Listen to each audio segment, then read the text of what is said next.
I hear you are on standby now, ready to be shipped out. Yes, ma'am, Miss Cheyenne. Finished all up the testing and everything, and, well, now we're just waiting to see what they want to do with us. Leave it to the Union administration and the Navy to make mercenary work so rigid and defined. Well, there ain't been a damn thing in this universe that couldn't be made less efficient than handing it over to a government, so one of these days I want to figure out what I can do to help the folks growing up out there and, out there in the black away from all this, and it's just one step in that direction.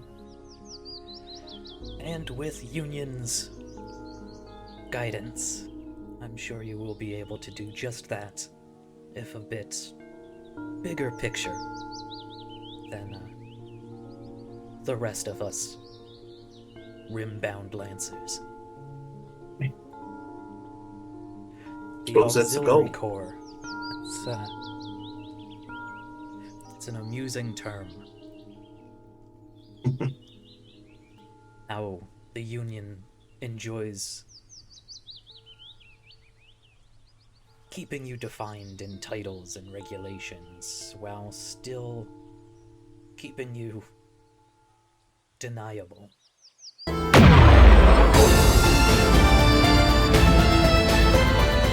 Gotta say, who'd have thought that some punk kid from Moonglow would be auxiliary reserve for Union Navy, huh?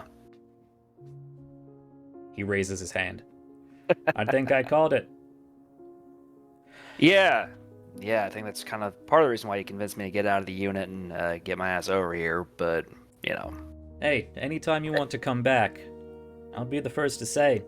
The circle it's a little less without you. That's very kind of you to say. But, I gotta say, I got stuff to do here. I mean, I just finished the exams, and for the time being, they just kind of have us twiddling our thumbs, but, I can't deny the toys are great. Just, at this point, just really itching to get back out there. I mean, I've been running the Sims, I've been doing everything I can. I've been training, I've been sparring, at this point, I just need them to have something for us to do. It's a rough life, thrilling life. So we fill it with as much as we can, ain't that right? Yeah, that we do. I just need something to do around here. Well, with some of the things I've been hearing, should have something to do. Can't imagine they're gonna have an asset such as yourself and pumped all this time and money into sit on your ass for too long.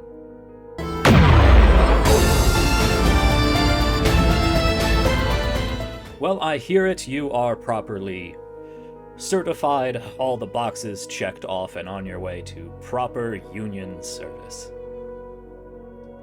That I am. Well, I will remind you again, Mr. Ahura, that at any time you find your citizen service to be underwhelming or not lucrative enough, your services will always be appreciated at IPSN. Yes, I am aware. You regularly remind me. I have a good memory. I have not forgotten. Well, I don't want to push. I just want to reiterate that what you may be doing for Union as a whole and the grand scale, which of course is extremely important, cannot overlook and should not overlook the importance of, the personal touch, the smaller scale operations. I'm sure you know you were instrumental originally and at such an early age with your wit and forward thinking. To think what you would be capable of in support of any of our newer colonies in their well-being. Now with all of your new skills and training. Of course. Have they changed the security policies and security protocols on Dust Haven since that incident? Oh, of course, of course. Here at IPSN, we always put top priority in the security of our workers and our citizens, constantly reevaluating the needs of each individual planet, each individual colony and setup. Uh-huh. Okay. I would love to see those at some point. That's why I remind you. Mm-hmm. You're a known quantity here at IPSN, Mr. Ahura.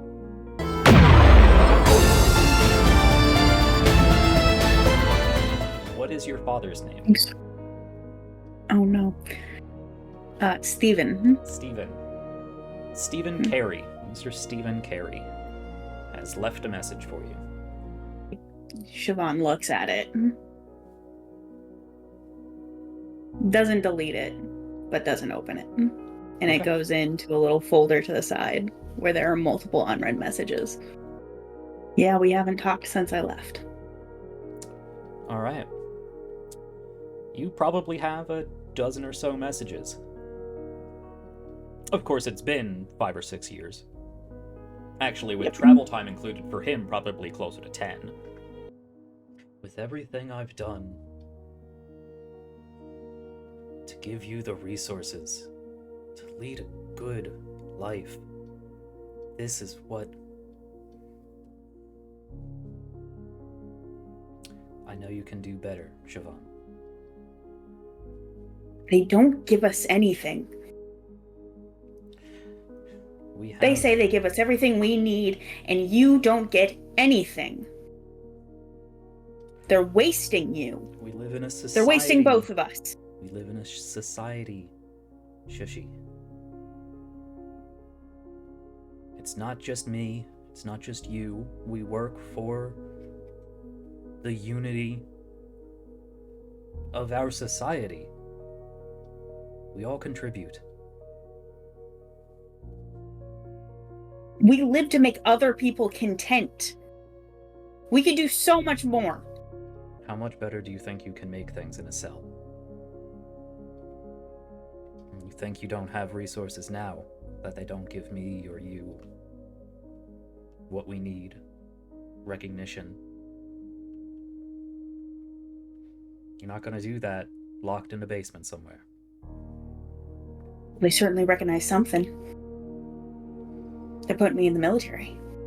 You could be stuck out on patrol, traveling in light speed for 10, 20, 50 years before I see you again. Or you could wind They're up not going to floating ignore in us space. anymore. I'm gonna go.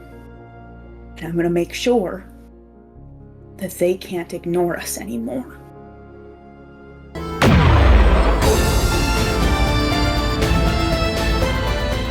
Reaching up for buttons, and we see this worry on your face, and then we hear this thud as the camera just picks up some sort of reddish, orangish, purplish something smack against the cockpit and slide off.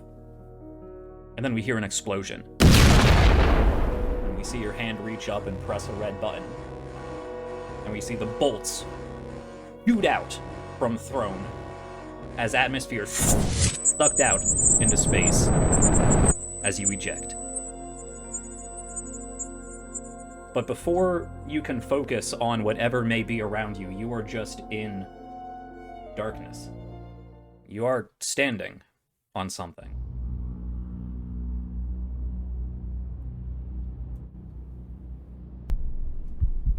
You take a step forward, and it's not as if there's any light illuminating. Maybe your eyes are adjusting. But as you step forward, you notice a tank to one side. And you see yourself floating in this tank.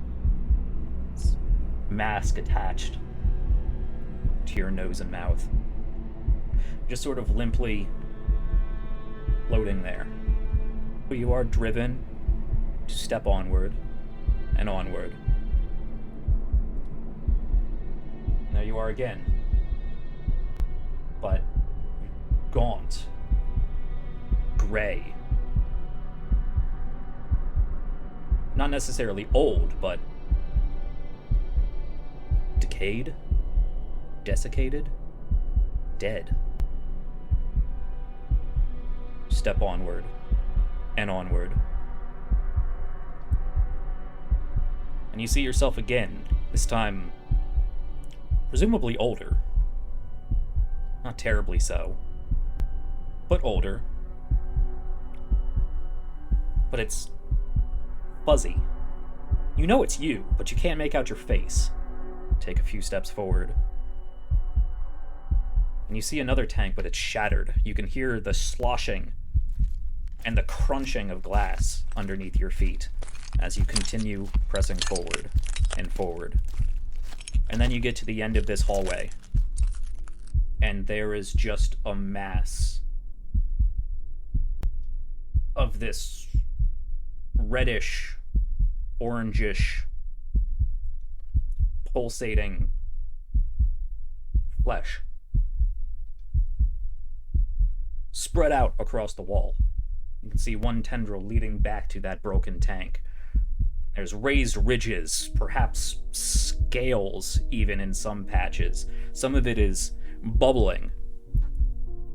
You think for a second you even see an eye pop open and close real quickly. And you take another step forward, and out of this fleshy wall you see your face. You wake up in your room. You are sweating profusely. You cough as you gasp. In this moment, he is white knuckle gripping the sheets, panting heavily, hunched over, eyes finally starting to sort of come down from that wide, shocked expression. More nightmares, my dear. Can never just be simple or easy, can it? I'm fine. It's fine. It's a stressful time for you. I know. Believe me. I know. It hasn't been that long since I've been in your position. Done with my exams and my classes and waiting for your first mission. I know you're ready for it, but I know the stress of simply sitting here waiting. It will come, I'm sure. I don't understand why they would wait so long and waste the opportunities, but I'm certain that eventually they'll recognize it. The Orion arm is long, my dear. I'm sure eventually there will be a problem that is nearby enough for your expertise. Do you want to talk about it? No. Thank you. I know you haven't been seeing your doctor recently. You know I'm not one to push, but it has been recommended. And if it would help you sleep, I would certainly welcome the restful night. Is that what we're calling it now? Recommended? They hold you to a higher standard because you are a higher caliber, Tavik. You're right. You're right. You're right. I know you're right. No, I'm up. Lay back down. And he slips on his shoes, and he's going to leave the room and begin to make his way towards the engineering bed. Okay. Towards throne.